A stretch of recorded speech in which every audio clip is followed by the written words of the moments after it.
in the passion igniting the light through highs and lows. We'll stand as one, a legacy, a tale that's just begun. Together we roar, together we draw. Detroit Lions will rise, with a heart full of dreams and the fire in our eyes. From the past to the future, we'll claim our own. In the home of the brave, we'll proudly have grown. So let's lift our voices, let's turn it up loud. For the love of the Lions, we'll always be proud.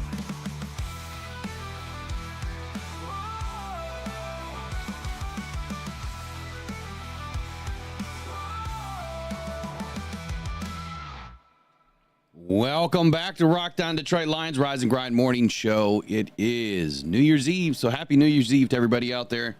Let me kick this heater off. Let's get things rolling.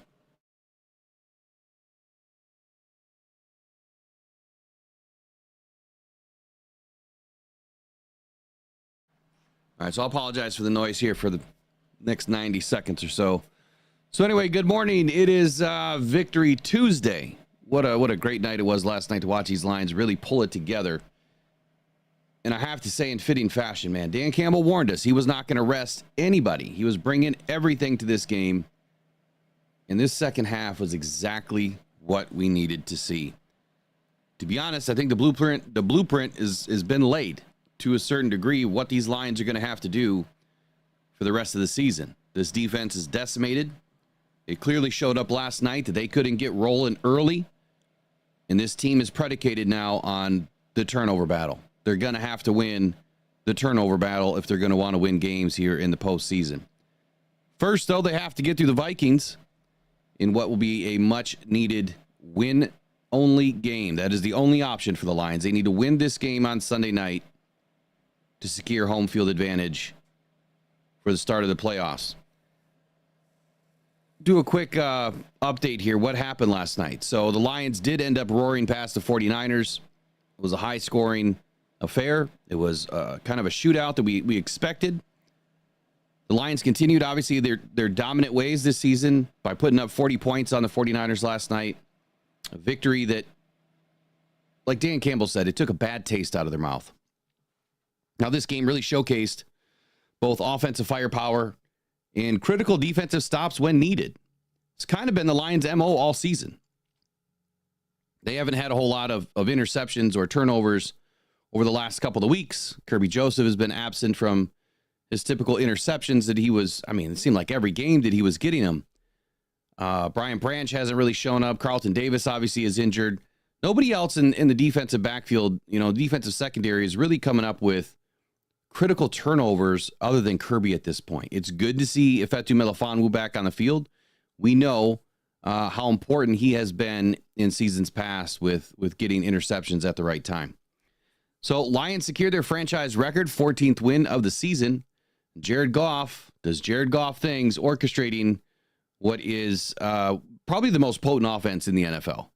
I can't see another offense as good as the Lions are right now. He threw for 303 yards and 3 touchdowns, while Jamison Williams contributed both a rushing and receiving touchdown.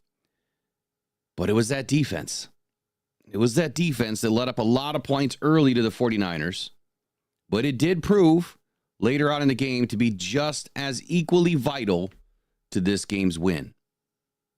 Safety Kirby Joseph intercepting 49ers Brock Purdy twice in the second half. He had his hands on the ball 3 times, but he had opportunities for 4 interceptions last night. That effectively swung the momentum for the Lions, and that was all they needed. They just needed a little bit of hope and a little bit of some work from this defense to come down with opportunities for Jared Goff. Now, the Lions displayed impressive efficiency, which has been exactly what Ben Johnson has wanted to see out of this offense and has been a main emphasis of this offense over the last couple of weeks. Lions converted 9 of 14 third downs last night, 2 of 3 fourth downs, and really demonstrated their ability to sustain drives when needed and capitalize on scoring opportunities and turnovers. Now, Brock Purdy did have a career night, 377 yards, 3 touchdowns, but those 2 interceptions proved costly enough for the Lions defense to be able to give our offense an opportunity to win this game. Now, this victory does solidify the Lions' position as a top contender. We know that. We know that Week 18 is the biggest game of a Lions fan's life right now. We've never had the 1 seed. So it'll be interesting to see what's going to happen Sunday night. I expect the Lions to show up. I do not expect to see the defense that we saw last night. The Lions are going to have to be balanced heading into Week 18, and I think last night was just another stepping stone in their story for this season. Now, Detroit didn't rest its starters. A lot of talk leading up to this game that the Lions are going to be resting players, but Dan Campbell, he didn't mince words. He wasn't going to rest players. Now, we did see a little bit more of a rotation last night. Lions were getting players in and out of the game. We saw a little bit more of Craig Reynolds last night, which he proved to have a pretty decent game last night. Matter of fact, it wasn't pretty decent. Craig Reynolds had a damn good game. He doesn't get a ton of snaps, and Dan Campbell said that last night that, Craig doesn't get any snaps. They all go to Jahmyr Gibbs right now, and when Montgomery was here, they went to Montgomery. And Craig last night, man, he quietly put up 66 all-purpose yards, almost split right down the middle between passing and rushing on the night. He averaged 4.4 yards per carry. And he did come up with a couple of critical first downs. He caught 2 passes last night. I think it was like 25 yards, if memory serves me correct. 2 for 35. I apologize, Craig. 2 for 35 last night. 2 for 2 on targets. It's a great game for Craig Reynolds, and it's exactly what we need to see leading in to the last game in Week 18, and then, of course, into the playoffs, where we don't know if Montgomery's going to be back. But I think that what I watched or what I seen last night out of Craig Reynolds proved enough to me. He has really developed patience behind that offensive line. I don't know if it's because of the way that Jahmyr Gibbs runs, because Jahmyr does tend to run with a little bit of patience. Montgomery, we know, runs with patience and finding the hole. And see, a player like Gibbs can do that. With that speed, all he needs is a crease. And if he's patient enough to wait for something to open up, then he can hit the hole 100%. And you see what he did last night. I mean, that touchdown there towards the end of the game, about 32 yards, I think. Beautiful run by Jahmyr Gibbs. You get him on the outside, you give him a little bit of daylight, and he's gone. So it's kind of your recap. Now, the Detroit Lions got down early last night, and then they kind of turned it on. The second half, halftime, we're talking about the game. We're live. We needed a big second half. We're getting the ball back to start the second half. What are the Lions going to do with the ball? Are they going to be able to turn it around? Is the defense going to be able to shut down the 49ers at all? Yes and no. But it was definitely a tale of two halves. Let me walk through this real quick. So 49ers get the ball. They go 11 plays, 61 yards, jam the ball down our throat, score a touchdown on the first possession. Lions get the ball. Well, they kind of do the same thing. 9 plays, 65 yards. Took about 5 minutes off the clock. To the 49ers, 6.5 minutes. Get a touchdown. Blocks. The extra point was blocked. Next possession. 49ers march right down the field. 6 plays, 70 yards. Almost 4 minutes. Score another touchdown. Lions get the ball. Go 8 plays, 75 yards. Almost 5 minutes off the clock again. It's now 13-14. And that's where the Lions scoring would end for the first half. 49ers get the ball back. Again, 7 plays, 70 yards, 4 minutes. Another touchdown. The Lions get the ball. 12 plays, 62 yards. Ends on downs in Dan Campbell's first 4th down try of the night. Now it was an incomplete pass to Sam Laporta. Probably would have ran the ball there given the effectiveness that the Lions had, but I'm not going to doubt Ben Johnson or Dan Campbell in that situation. Next possession, 49ers march the field again, but it was the defense that comes up with a couple of critical stops. There was an offensive pass interference that backed up the 49ers that did bail out the defense a little bit. And then as we're sitting there watching this field goal attempt live, I actually called the miss. Wide right. Jake Moody, or Moody, misses the field goal wide right. I couldn't believe it. Couldn't believe it. That was the end of the first half. Lions get the ball back. Not only do we march down the field in 10 plays and 66 yards in 5 minutes, but then they throw a 2-point conversion and knot this game up at 21 apiece. On the next possession, the 49ers again march down the field, score a touchdown. Lions get the ball back, 57-yard field goal by Jake Bates. Huge kick for this guy. Actually, I apologize. Let me see. Yeah, it was... let me make sure that was the 50. Yeah, it was a 57-yarder. But a huge kick for Jake Bates, man. He didn't bat an eye. He's outside, right? He's had some issues outside, but not last night. Heck of a game for that kid. Longest career kick so far. And he's got a big leg, man. He has a giant leg. Ensuing possession by the 49ers, and this is where Kirby Joseph decides to step up. Now, the play before this interception happened, Kirby had his hands on the ball already. I think it was that play that was called back for some sort of penalty, but then Kirby gets his hands on the ball the very next pass. Lions get the ball and march down and get a touchdown. So 7 points off of a turnover last night.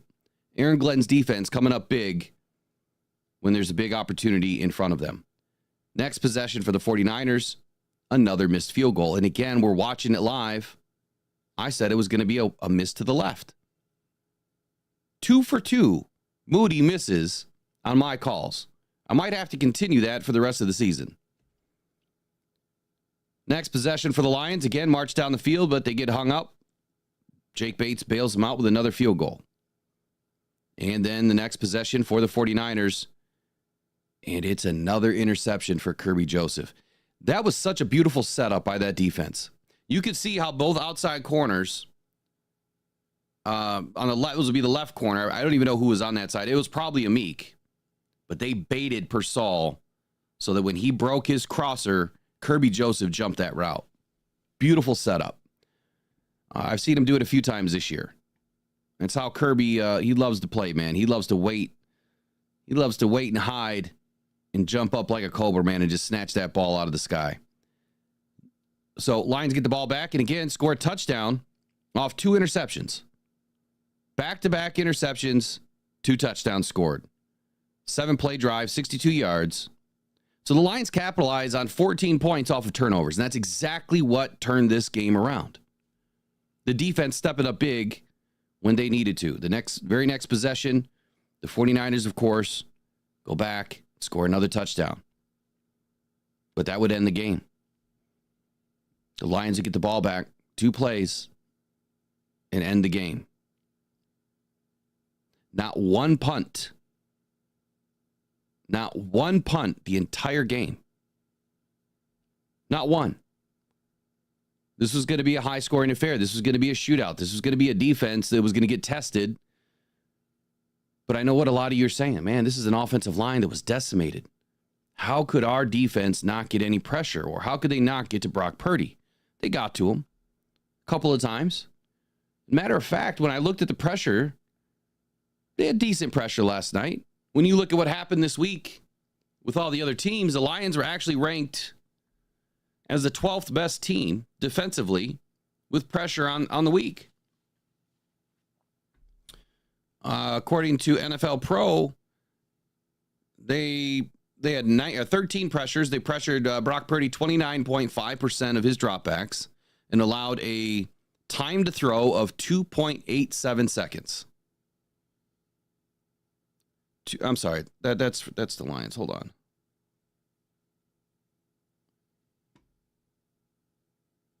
One second here. Here we go. 49ers. Let's see. Defense. No, I'm sorry. That was the Lions defense. I apologize. I thought I had the passing stats open, but it's the defensive stats that are open. So the Lions, again, they allowed 2.87 seconds of time to throw, which is pretty solid. 13 pressures, 29.5% pressure rate. But they allowed 400 yards in the passing game. That can't happen. Brock Purdy was getting the ball out fairly quick, but man, having these players wide open has been the Achilles heel of the Lions defense all season. I don't think it's an issue that's related to pressure on the quarterback. I think it's the scheme that Aaron Glenn likes to run with this single high safety. And Kirby Joseph, as good as he is with getting interceptions and creating turnovers, he makes a lot of mistakes in transition. I mean, he's the last guy, and he's got to make the decision. Am I going left or am I going right? And he breaks late on a lot of these deep passes, where the safety is supposed to be there.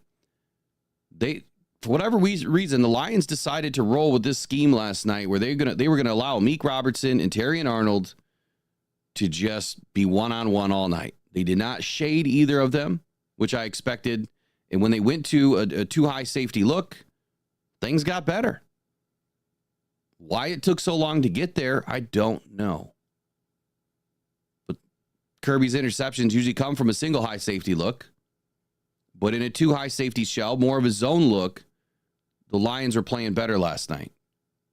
So that's going to be one of my keys or emphasis to watch for the next couple of games is how are they going to handle the Vikings that have a dynamic passing attack where Kirby in a single high safety has not done a great job.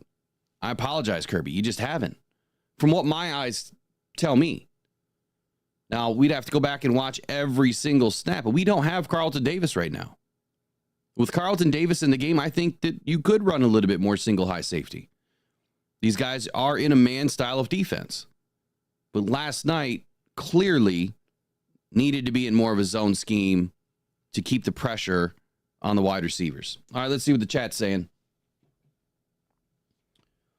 I don't have anything open, Trace. I don't even know how many likes we have. We have 31 likes, 82 viewers, it looks like. Let's get these likes up. We'll get ads turned off here in the next 10 minutes. So let's see. Mike P says TA was lost the whole first half, out of position, just getting beat. Yeah, it was a tough game for TA last night. Especially after, what Jennings did in the very early on of this game. And I did highlight it, last night. I just thought that was a terrible way to act, a sickening display, by Jennings to choke out Terrion Arnold on national TV. I can't get over the fact that there was no flag on Jennings. There was no ejection on Jennings. The helmet-to-helmet contact, I seen it plenty of time last night where the 49ers were leading with their helmets. So much so, that they even had friendly fire that they took out Bosa for a little bit. But there was a lot of helmet-to-helmet contact last night, not flagged. It'd be interesting to see if it gets fined this week. I am going to go and clip all of those plays, and I am going to make a video this week about it because it's that kind of crap that if we don't put it on display, if we don't show the NFL that we're watching too, they're just going to get away with it. And Sean Hockley, what a piss poor job at that game last night. I didn't think that, a lot of flags were egregious in nature. I didn't think that they had a bad game necessarily, with reffing the game. But I guess on the flip side, they did a terrible job at reffing the game when it came to, things that should have been called for helmet-to-helmet contact and targeting, which targeting doesn't really exist in the NFL. The choke out on Terrion Arnold, that kind of stuff just can't happen. If that's the Lions, Brian Branch is getting ejected, right? For whatever reason, I still feel the NFL is against the Lions. And if they don't put up a 50 burger in every game, it's like we're on the edge of our seats because we just don't know what these refs are going to do. I still have that feeling, and I hope it goes away week 18. I hope that it is the most perfect called game by the refs. Be interesting to see who's going to be the refs this week. I didn't look. I don't even know if it's been announced yet. Trey says NFL's been against us for decades. It certainly feels that way. It really does. And, the last couple of seasons, I think that we've actually had some really good games. As far as refs, I think we've had some great games and games that I expected that maybe we would have a little bit of trouble. We didn't. I don't think that we've had a lot of calls go our way or benefit us a whole lot to win games. And I think that most glaring stat is, the Lions offense has only had 2 offensive pass interference or defensive pass interference calls. But you look on the other side on the defense and we've had, I don't know, probably the most in the NFL. It's up there. It's up there. Gary Thompson says Branch and JMO appear to have targets on their backs. I agree, man. I agree. So I read an article this morning. About the old, how the old saying goes, the defense wins championships. And I just chuckled. Kind of laughed. It's a pretty big media person that you would think would look like we did a few times this season. And the defense wins championships or the offense wins championships. Then there's a giant argument because the last 15 Super Bowls has been offensive led. There's been a big gap between, Super Bowl winners having a number 1 offense in either a 5 or a 6 or a 9 or a 12 or a 16th rated defense.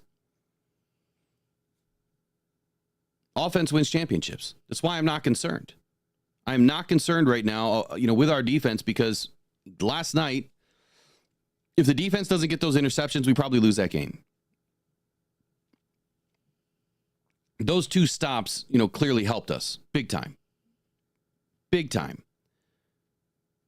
But if it was a straight shootout like it was against the Bills, again, I think it's who's going to get the ball last.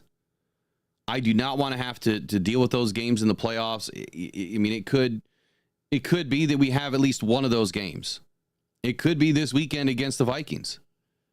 But something tells me last night that Aaron Glenn just wasn't showing his hand. He didn't seem to get upset at all last night about what was really going on. Not like we've seen in the past from Aaron Glenn. And I'm not going to give him an excuse. But when I see people comment that, Aaron Glenn sucks, that his scheme sucks or whatever, you tell me another coach in the NFL that is doing more with less the way that Aaron Glenn has since week 6. You tell me another team that has more than a starting defense all on IR and has for several weeks. And you tell me how we ripped off 11 wins in a row with Aaron Glenn's defense being one of the best defenses in the league. Top 6 defense. Yep, we let up some passing yards. But you tell me how we've been able to get it done when the offense does struggle at times. The defense steps up. I think it's going to be a big key that we need to get a couple of guys back. I think Anzalone, he's a missing piece right now that is much needed. Our linebacker play is so suspect. 0 coverage ability, consistently biting on just about every play action pass, every fake handoff. They're biting on everything. And they got to stop it. The only way that I think you stop it is you have to stop blitzing as much. And you have to play a little bit more zone with your linebackers. You have to put them into a zone so that they're not consistently biting. And I think if Aaron Glenn does that, we'll have a little bit more success. But having all the guys up on the line and forcing them to be in a more of a blitz situation, I think is really wreaking havoc on the ability of these linebackers. Jalen Reeves-Maybin, I'm glad to see him back last night, but man, so many missed tackles. I really felt like he was a liability last night. Again, I'm glad to see him back. He kind of needed to get that welcome back to the NFL moment. And I think he had it last night, and he's going to see a lot of tape that he's going to have to correct this week. But boy, do we need a linebacker. Or 2 or 3. That was probably one of the worst games that I've seen from our linebackers last night. That was pretty bad. Pretty bad. Yeah, I mean, Germ had a play here or there. He did. Missed a huge sack. Had Purdy dead to rights. Missed the sack. Peter Van Larhoven says he really thinks that the entire team kind of played vanilla last night. Not to give Minnesota squat to look at. So that's what I said last night, too. I kind of felt, if Minnesota's going to go back and look at some games, last night's not the game to go look at for what this defense was going to do. It just seemed like, okay, it's a meaningless game from a scheduling perspective, from a win-loss perspective. It's not meaningless to the Lions. Nothing's really ever meaningless in the NFL. But at the same time, I felt like this defensive scheme was intentional. You're going to have to go back to look at other games to see what the Lions have done defensively and if they're going to be able to continue that, in Week 18 versus the Vikings. Maybe, maybe not. We'll find out. We'll find out on Sunday and or Saturday night, when I get down there. I'm thinking I might come down Saturday night. There should be some sort of a meet and greet going on Saturday. Oh, let's see here. Jay-Z says, kept saying San Francisco was a final tune-up before Minnesota. Hopefully they can work out the kinks in a short week before all the chips are pushed in next weekend. Hey, at least the NFL did us a solid and gave us an extra, 7 hours, between games. It is a short week. Lions playing on Monday night.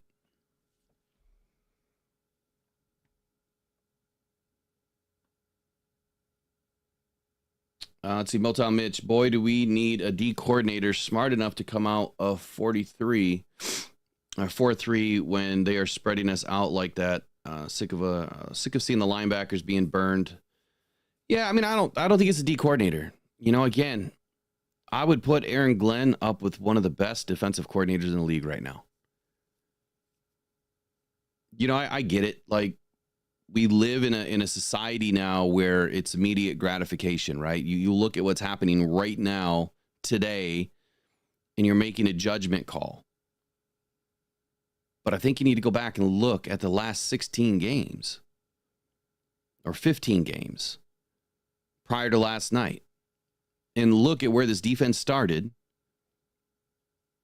How did it go from one of the worst defenses in the league last year to one of the best defenses of the league this year with more than 16 defensive players on IR? To me, that takes a genius defensive coordinator. How would it not? Could any other defensive coordinator in the league do what this defense has done in the same situation? I doubt it. I highly doubt it. I mean, we're playing third and fourth string guys consistently in a lot of games. We're pulling guys off the couch, off the street, off practice squads, and inserting them into a defense within 2 days. Tell me another defense that's done it. I am not worried at all. I'm not worried. Sometimes you have to look at the entire situation. Matter of fact, let me rephrase that. Every time you need to look at the entire situation. Aaron Glenn has been pulling rabbits out of his hat all season long. You have a rookie corner, which usually they get burned all season in their rookie year. Hardly any of them play very well in their rookie season. Terrian's been a tale of two stories, but he's been playing pretty darn well. Yeah, they've given up some yards when that scheme that they run, I don't feel like it's the greatest. I think that all teams kind of slice and dice that scheme up. I mean, look what Jared Goff does against that scheme. If our quarterback can do it, why can't another quarterback do it? And only the best quarterbacks have been able to do it against us. I think Aaron Glenn is doing just fine. You give him his starting defense back. You give us Davenport back. You give us Aiden Hutchinson back.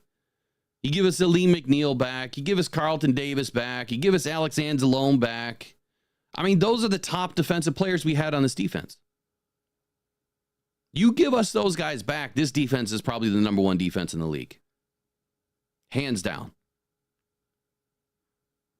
Slow quarter start, the middle half of this season, this defense was playing pretty darn well without their starters.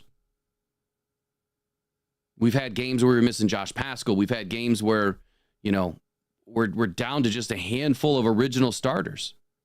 Not many teams can win that way. And not many teams can win a gritty game where it's close in scoring and your offense is struggling and the defense has to step up and get some stops. How many times did we do that this year? A lot.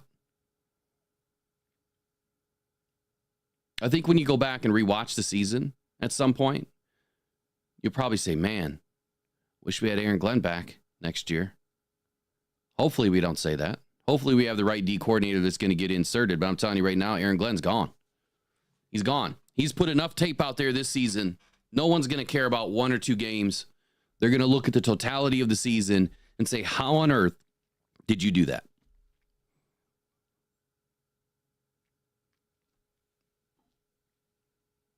Now, we do have holes. We absolutely have holes. We have some holes. Every team does, right? Every team does. Yeah, David Long's gone. Jamal Adams, I believe he's still on. Isn't he still on the practice squad? I thought he was just inactive for this game.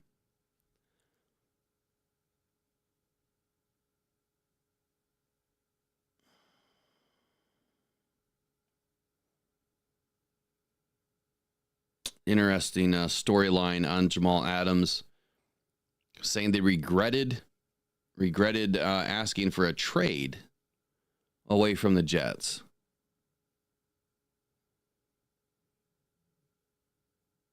But he said it happened for a reason, and obviously he asked for the trade to go to Seattle. And he loves Seattle. First couple of years were great, but he did regret that trade. I don't know where Jamal Adams is right now. I thought he was still on the practice squad, and that they were trying to save his elevations to week 18. We'll have to take a look at the roster for tomorrow. There's only so much I could fit in this morning. It's going to be a little bit of a shorter show this morning, as I do have doctor appointments to make today. All right. So again, we've talked about Aaron Glenn this morning. We talked about the defense this morning. We've done a rundown of what happened last night. Now I want to get to where I was just at, really, which was tell me another set of coaches doing more with less. That was kind of the topic of today. You guys just kind of beat me to the punch this morning. So I'm going to start with Dan Campbell, Coach of the Year. 2023 saw the Sporting News select Dan Campbell as the Coach of the Year last season. I don't think that there was a Lions fan out there that didn't expect Dan Campbell to be selected by the AP. And again, Kevin Stefanski was selected not once, but twice in the last 4 seasons. Once with the Vikings in 23, and then previously with the Browns in 2020. Dan Campbell completely turned this team around, not only to get us, 2 playoff wins for the first time in 30 plus years, but winning the NFC North for the first time. Taking a team from 2021 to 2023 that saw over 85% of roster attrition and change, in turning us into a playoff team almost to the Super Bowl. Epic collapse in the Super Bowl or the NFC Championship, yes. But I thought that there wasn't another team or another coach that deserved to be head coach of the year. And I'm going to tell you right now, I don't know of another coach this year that should be close to Dan Campbell. It's the same argument I'm going to have about Jared Goff. What has Dan done for this team? It's the same argument for Jared Goff. What has Jared Goff done for this team? And oh, by the way, his stats are insane. that another coach or another quarterback has done more of. There isn't another one. First franchise 14-win season.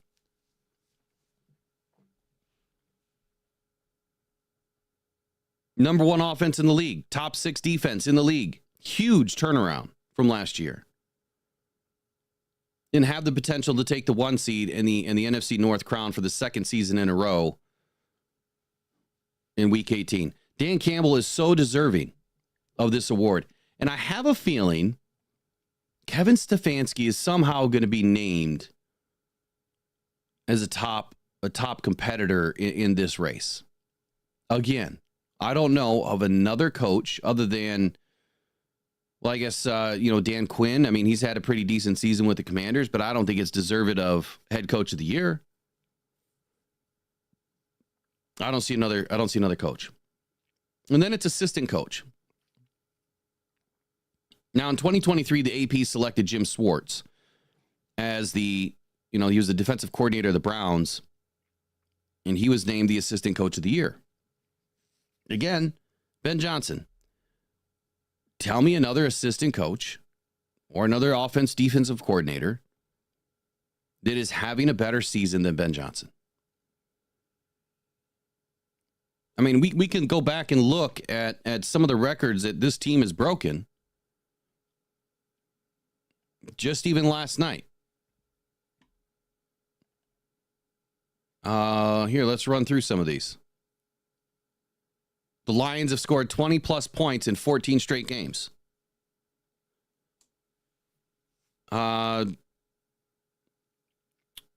Let's see.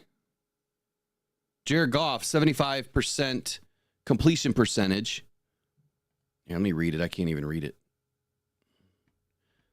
So Jared Goff joins Tom Brady as the only quarterbacks in NFL history to log a completion percentage of 75% in 8 games in a season. That doesn't happen without Ben Johnson, does it? At least in his play calling ability. Jared Goff, 7 road games with a 70% plus completion rate. That's more on Jared Goff, but I think it also involves the play calling.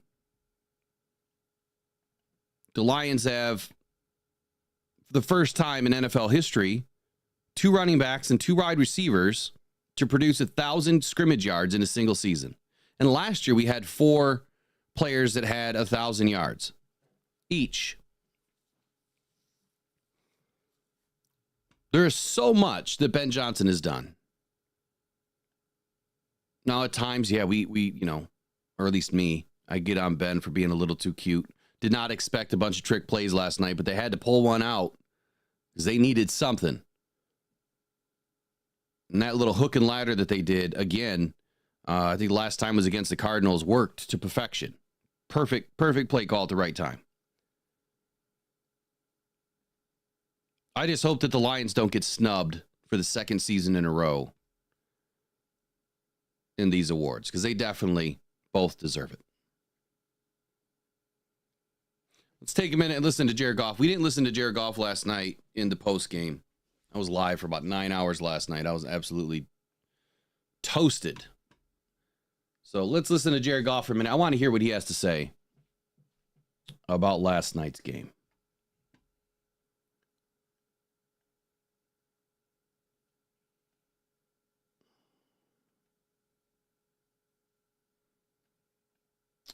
As soon as I can figure out where I put it. There we go.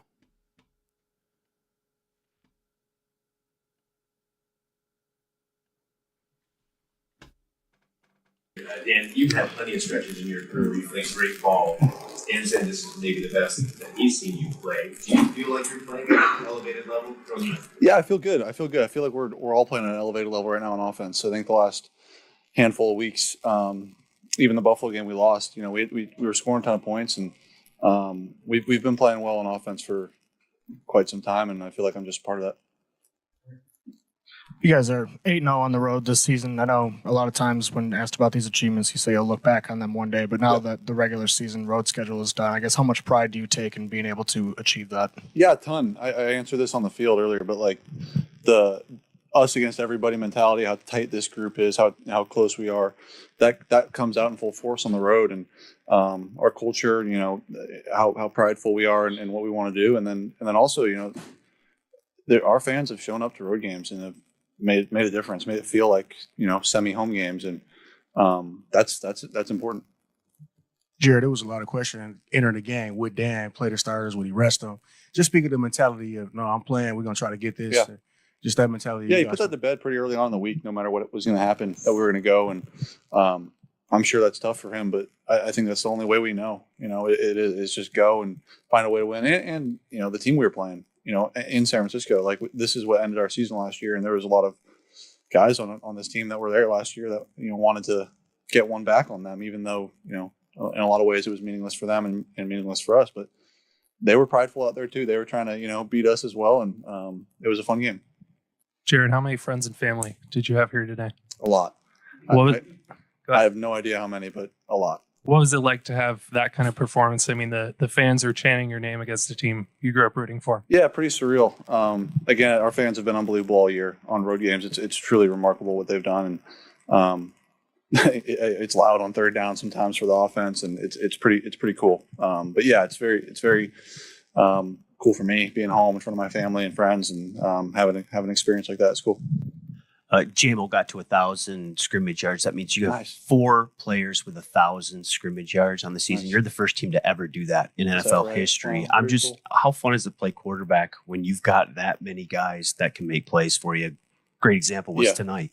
Yeah, it's really cool. And the 4 I'm sure is Demo, Gibbs, Saint, and JMO, right? Yeah. And then like Laporta's as good as he gets at tight end, and Tim's done a hell of a job too. And like we've got a good group and a very unselfish group, which is the best part about it. And those guys just want to see each other succeed. They just want to win.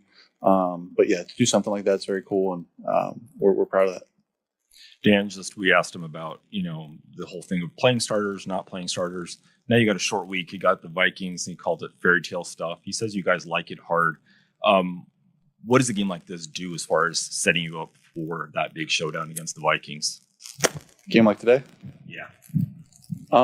Yeah, another W. I don't know. I mean, if there is something to be said for keeping like a winning streak going. I think you don't want to lose a game and have to kind of restart that winning streak. So I think there is something to be said for that. And certainly the Vikings are on a winning streak, and so are we now at this point, 2 or 3 games now. But yeah, I think that's what's important about winning this game. And yeah, I don't believe it's hard. I don't know what's hard about the week, but yeah, we're good.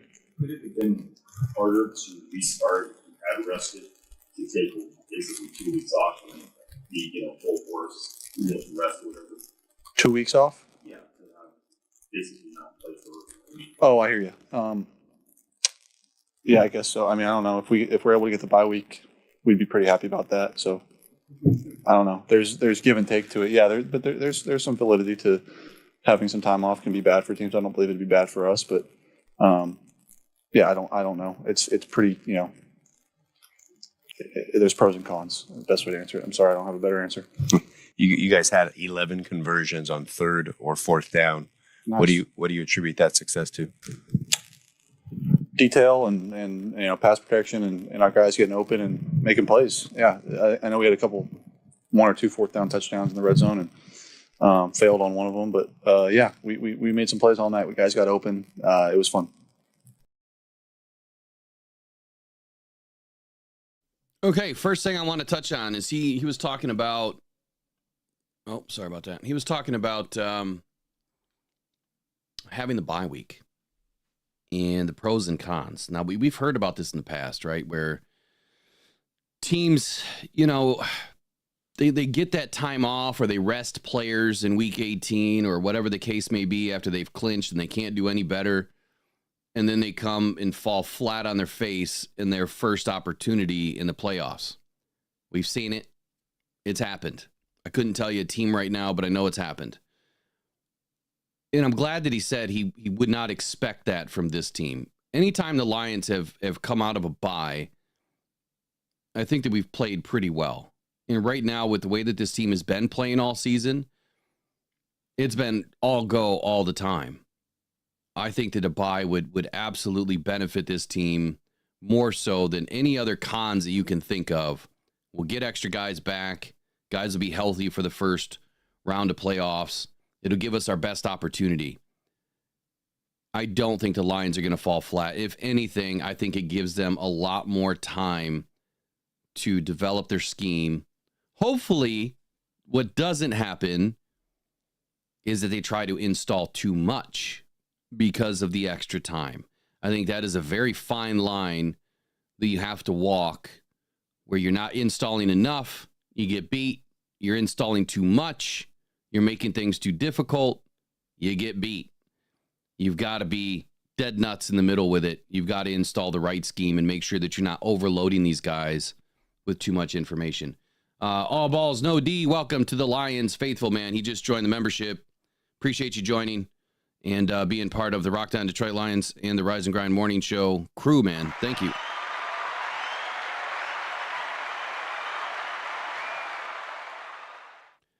So, are we the most dangerous offense entering the playoffs? Without a doubt. Without a doubt. I think what the Lions have been doing all season is going to have to continue in the playoffs for us to win. And it's not an indictment on Aaron Glenn. It's not an indictment on the defense. It's just, man, we're missing so many players. And we're going to go up against some pretty good offenses. There's a possibility we see the Vikings twice between now and the end of the playoffs, or between now and the Super Bowl. We're going to have to score points. I think that's what the rest of this season is going to be about, because we're going to have to score points. And once we get some guys back, I'm just hoping that Anzalone is that missing piece, like I said earlier, that can allow this defense to kind of get back to playing good ball. Didn't think that last night was totally terrible, but at the same time, we just have no idea of what Aaron Glenn's real scheme was last night and what the real game plan was last night. You know, like you guys are saying in the chat, to not show, Minnesota, it's the same thing that I said last night. Just don't give Minnesota any extra tape on you, because we really need to win this game this week. Kirby Joseph comes up big.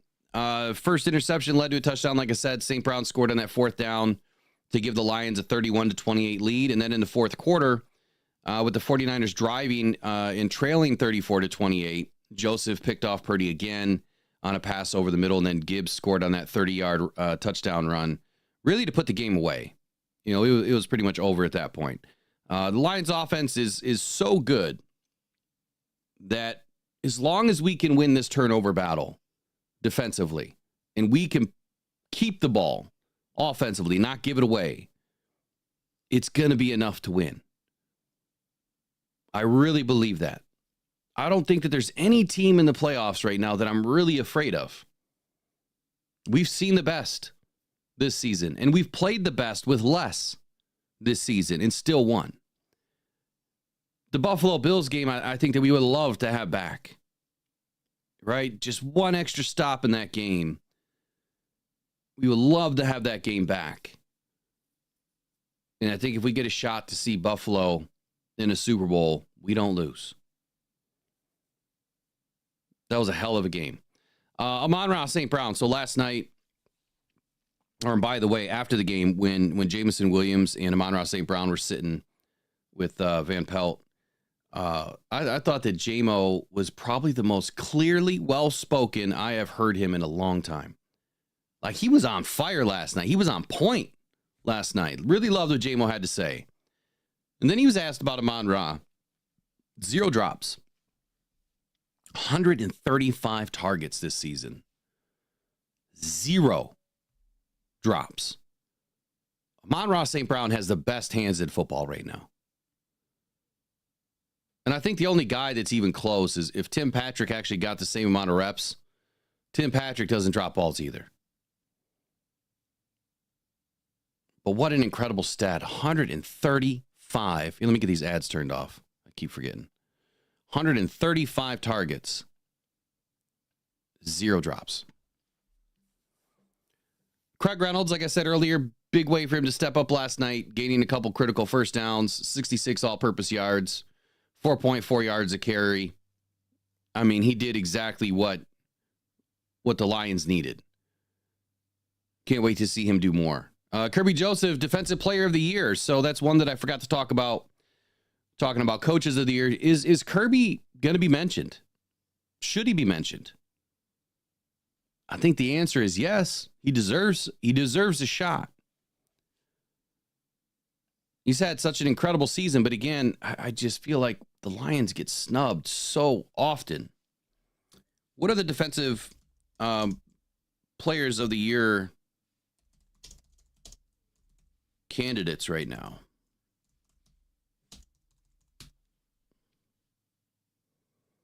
So TJ Watt's obviously the odds-on favorite.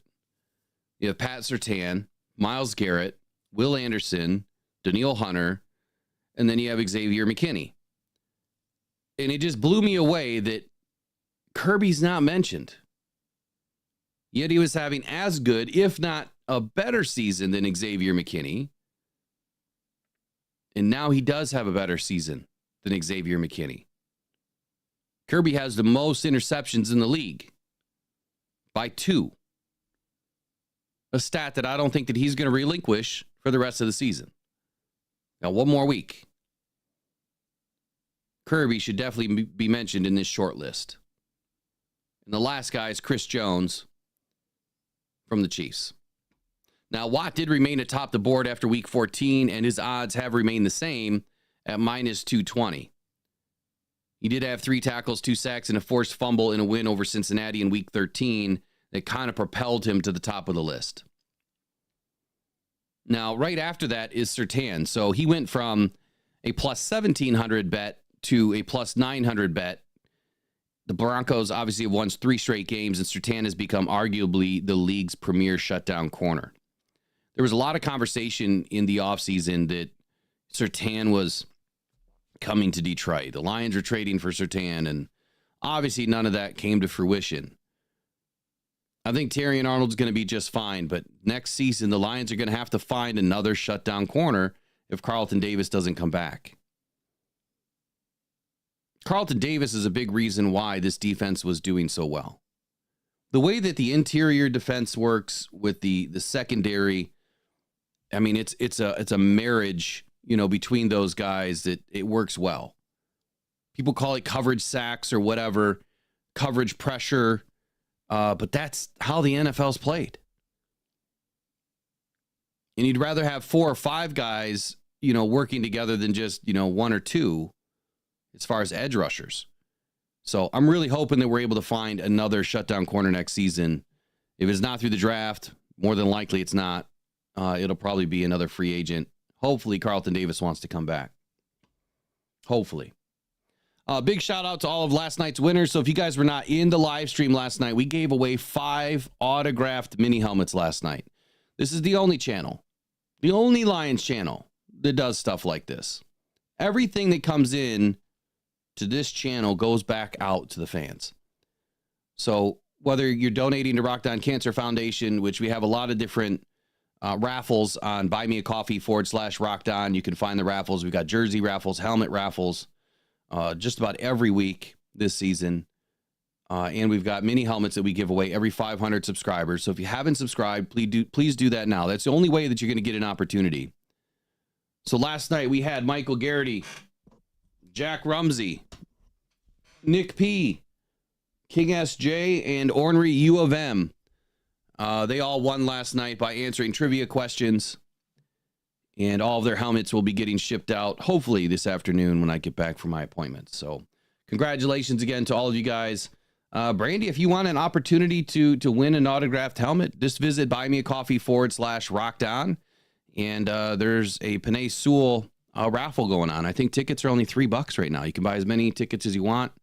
And we're going to be ending those raffles here in the coming days. So take your opportunity now. You can get a jersey for $5. Any jersey you want from the Detroit Lions for $5 by buying a raffle ticket. You just got to win. That's it. It's that simple. There's not a cheaper jersey on the market unless someone gives you one as a Christmas gift. Brandy Coffee says she's in on the jersey raffle. That's cool. Appreciate it. I think Tim Patrick is signed for next season. Southwest Line 26. Pretty sure he is under a 2-year contract. Same thing with Amik Robertson. Same thing with DJ Reader. They're all on 2-year deals. Lloyd Dockham, good morning.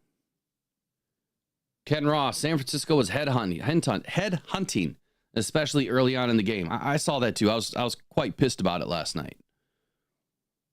I was real pissed about it, honestly. I thought everything that they were doing was just egregious. It was on purpose. It was sickening. I just felt like they were trying to intentionally injure the Lions last night.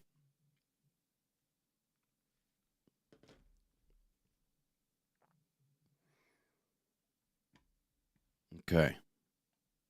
All right. What other questions you guys have for me? I'm going to be getting off here just in a little bit.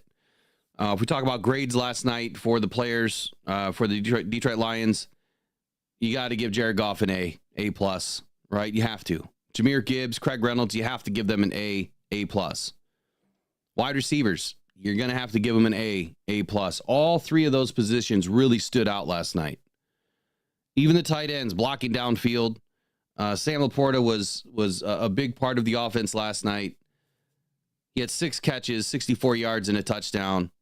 Now, I did have some calls before the game. I thought that Amon-Ra was going to be, 50, 60 yards. Sam Laporta, 50, 60 yards. Tim Patrick, 40, 50 yards. I did not call J-Mo to have a big game. I just didn't expect it. But I did say if they can't get the ball moving, they're going to have to get to him. All of that stuff worked out last night. A lot of the touchdowns I called happened, except for Brock Wright. I was really hoping to see a little bit more Brock Wright last night. The Lions have that way of working Brock Wright into this offense where it's real sneaky, real sneaky. He gets open. He catches a deep pass. We've seen it, time and time again, at least a couple of times a season where he ends up big in a game, couple big catches. Didn't happen last night. Big shout out to John Desage, just joined the Lions faithful. Appreciate you being part of Rockdown Detroit Lions and Rising Ground Morning Show. Now as a member.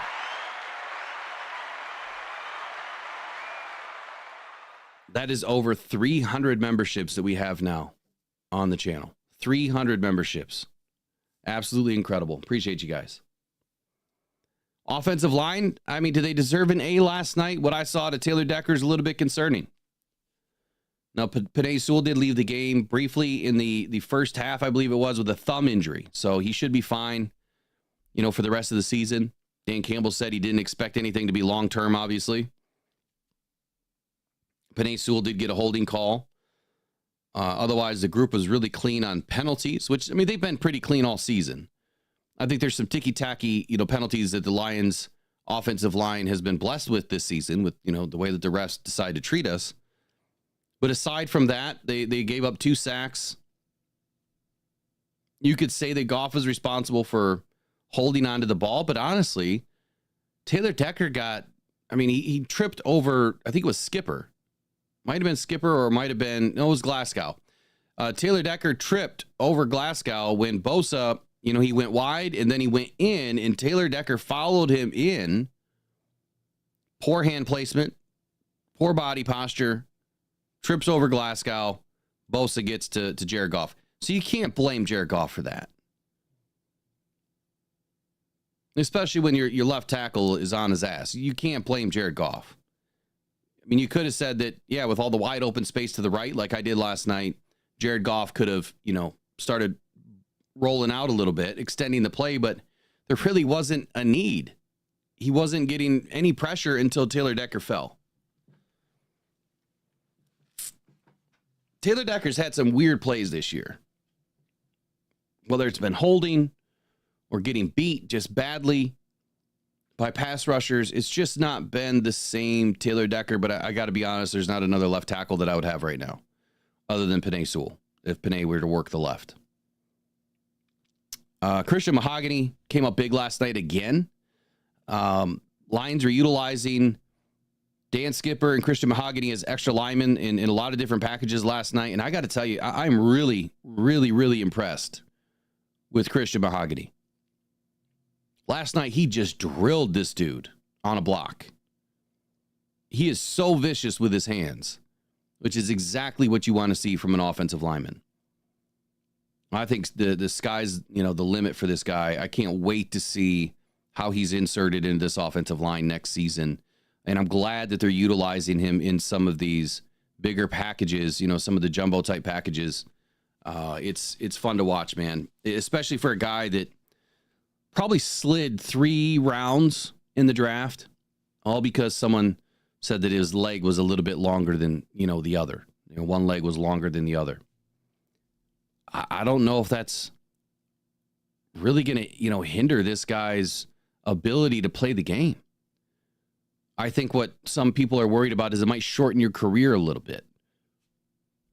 I don't know how. I really don't. Can't wait to see what he does next, man. I love seeing how well Christian Mahogany's playing. Dan Skipper's been having good games. Like, he's been inserted in a lot of these games where, his blocks have been key at times. He's been used a lot more this season than in seasons past. I felt that Graham Glasgow had a pretty good game. Frank Ragnow got beat a few times last night and beat badly to where Jahmyr Gibbs was getting bottled up in the backfield. Definitely going to have to go back and rewatch the game and highlight a few of these. We'll do game tape this week. I know we've gotten away from it from a couple of weeks. We'll do game tape this week because we're going to watch the Minnesota game. And we'll watch this game too briefly, but I want to watch the Minnesota game and get us ready for what's next. Defensive line didn't have the greatest game last night. They really struggled to get pressure, but at the same time, I think that a lot of the issues that we were having early on was our defensive backs. More importantly, I think our linebackers just played like absolute dog shit. And I apologize for the language, but that's how they played to me. Just terrible. And if your linebackers are failing, that's what puts all the pressure on the secondary. If they can't bottle up, runs, or if they can't, manage to cover George Kittle last night, which, not a lot of teams can, but nobody covered George Kittle. Nobody seemed to cover Ricky Pearsall. Last night he looked like a fake Amon-Ra St. Brown. Not only wearing number 14, but the guy was getting open and catching just about everything. Those kinds of things, they just can't happen in Week 18. Justin Jefferson is way too good. Jordan Addison is way too good. TJ Hawkinson hasn't had a big game against us since being in Minnesota, really. Can't happen this week. Just can't. Now, what I will say as far as what the defensive line did do well last night, again, shutting down the run game. Deebo Samuel was getting active early as the running back. He only had 3 carries for 16 yards. Brock Purdy only had 3 for 12. Josh Dobbs had 1 for 7 and a TD. Brock Purdy had 1 for a TD. Ricky Pearsall had 2 for 6. And Isaac Guerrero had 9 of 34 for a total of 75 yards on the night. So another stellar night for the defensive line in bottling up the run. So why, when you bottle up the run, are you not able to get to the quarterback or shut down? You're making him more one-dimensional. Why wasn't it working last night? And I think the linebacker play was a big reason why. Real big reason why. A lot of misdirection last night. A lot of play action last night from the 49ers.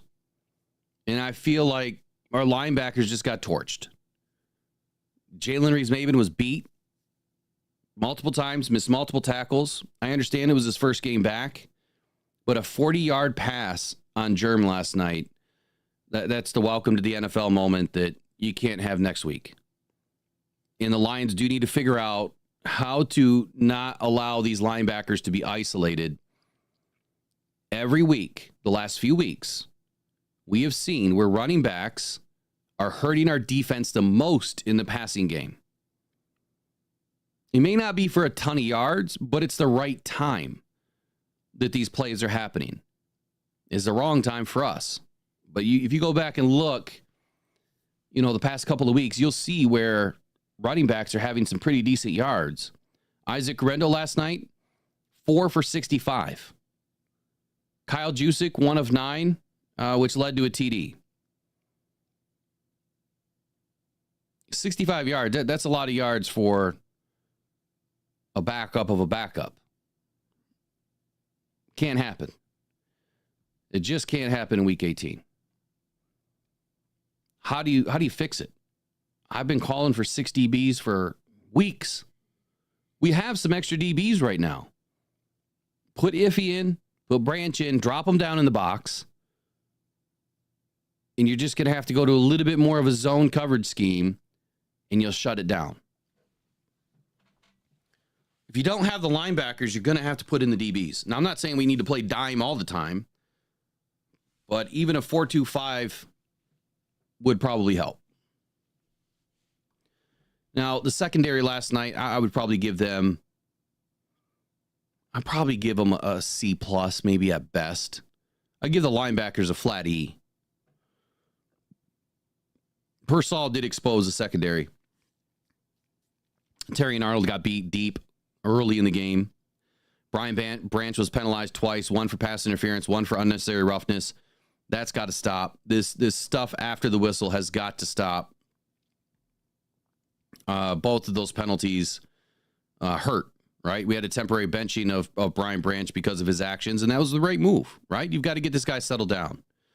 Again, without Kirby Joseph picking off those passes, I don't know. I think that's what elevated my grade to a C+, maybe a B- at the absolute best. Without Kirby's interceptions, I think that the secondary is probably a C-. With Kirby's interceptions, it's teetering between a C+ and a B-, because they did step up a little bit more in the second half. Special teams, man, you can't allow that many yards to Deebo Samuel on those kickoffs. Why were we kicking the ball short is my first question. Why were we allowing them to return? Where was our number one special teams player of the year, Jalen Reeves-Maybin, on special teams? Deebo Samuel, he had over 120, 130 yards in return yards last night? 128. He averaged 32 yards. So four kickoff returns, 128 yards, 32 average, 37 long.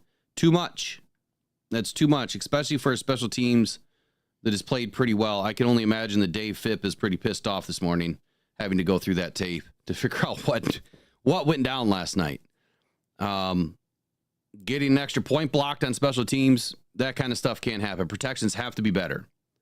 Hogan Hatton kind of got pinned between two rushing 49ers. Now, they didn't line up in front of him. They lined up to the outside of him, and they both made contact with his shoulders, and it pushed him back. That can't happen. The Lions are going to have to figure that one out. I don't have an answer for that one.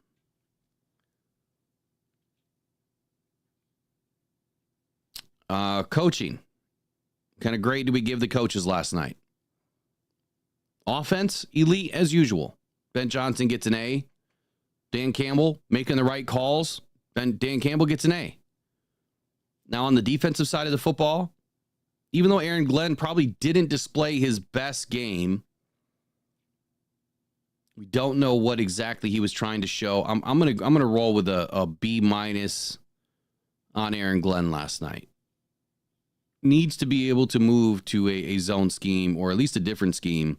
When you see that the single high safety is not working, you got to do something different sooner rather than later.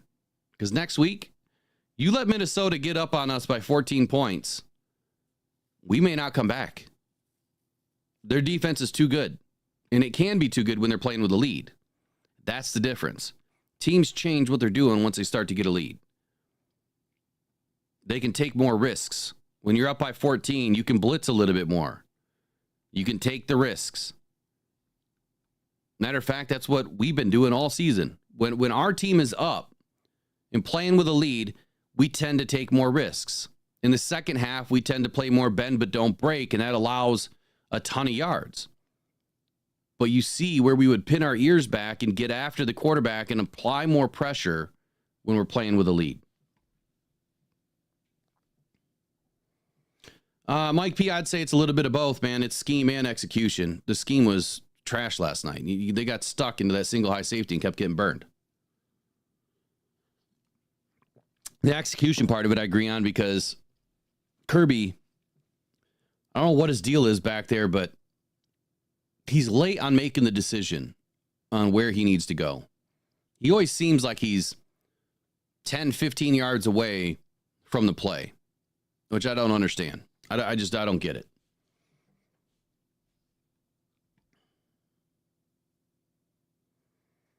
Now, hopefully we get some news today on Alex Anzalone. I'm sure there's going to be some roster moves this week, but getting Anzalone back, it'll be critical. And he just can't practice with the team. He can be in the building, he can, exercise, he can do everything but practice with the team. So he can get all of his treatment. Just hoping that we get the news sooner rather than later. Over the weekend, I mentioned that Anzalone's clock was supposed to start this week. Having a Monday game kind of throws everything off. Could it be today? Possibly. Might be tomorrow. We'll find out. I'm sure that Dan Campbell might have a press conference today. I don't know if he is or not, honestly. I know they're probably traveling, so more than likely, probably not.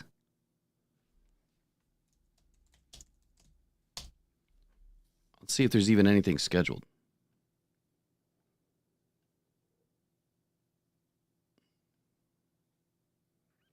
Yeah, nothing scheduled at this point. So we might not find anything out till tomorrow. It's a short week, so it's going to change things. So anyway, it's a short day for me. I've got to get running. I've got some appointments I've got to get to. I'll be back later on today pumping out some content for you guys. We've got a lot to talk about. We've got a big week ahead, and I'm looking forward to it.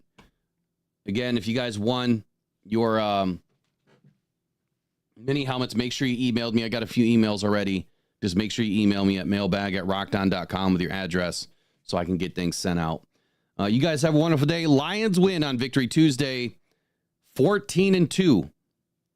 Before I go, I said that the Lions would finish 14-3. I hope to God I'm wrong, because 14-3 means we don't have the 1 seed and we are going to be in the 5th seed. Eric, he predicted 15-2. Now 14-3 would have won, right? It's a great position to be in. It's like the first time in history you got 2 14-win teams, and one of them is going to be a wild card. It's just the Lions' luck. You rip off 14 wins, and you can't even get the 1 seed. 15-2 is what it's going to take, and that's what we're going to have after Sunday night. Let's get it done. Happy New Year's Eve to everybody. Please be safe tonight. Don't drink and drive. It's just not worth it. I'm sure Uber and Lyft all have some special deals going on. They might even be giving out free rides on New Year's Eve. Just be smart. It's not worth it. It's like you average at $10,000 to settle up a DUI. Don't do it. Don't drink and drive. Be smart out there. We want to make sure that you're able to watch the game next Sunday. Not celebrating funerals or having to bail people out of jail, right? Just be smart tonight. And we'll see you guys tomorrow back in here at 8 a.m. All right? Be safe. Don't drink and drive. Put some extra cash on your card or whatever. Get Uber set up tonight. Just don't do it. All right, you guys have a wonderful day. We'll see you back here tomorrow. Bright and early at 8 a.m. I'm sure some of you guys won't be able to wake up after tonight, but I will be able to, because I don't drink. So that works for me.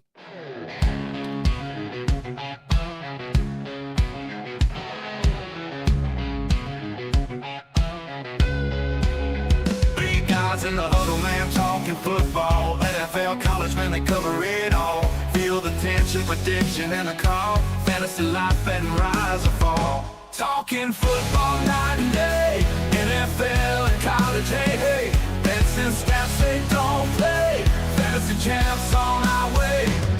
Guitars, roaring hearts, beating fast. Catch a pass, score, man, have a blast. 3 voices, keeping it clear. Listen up, the season's here.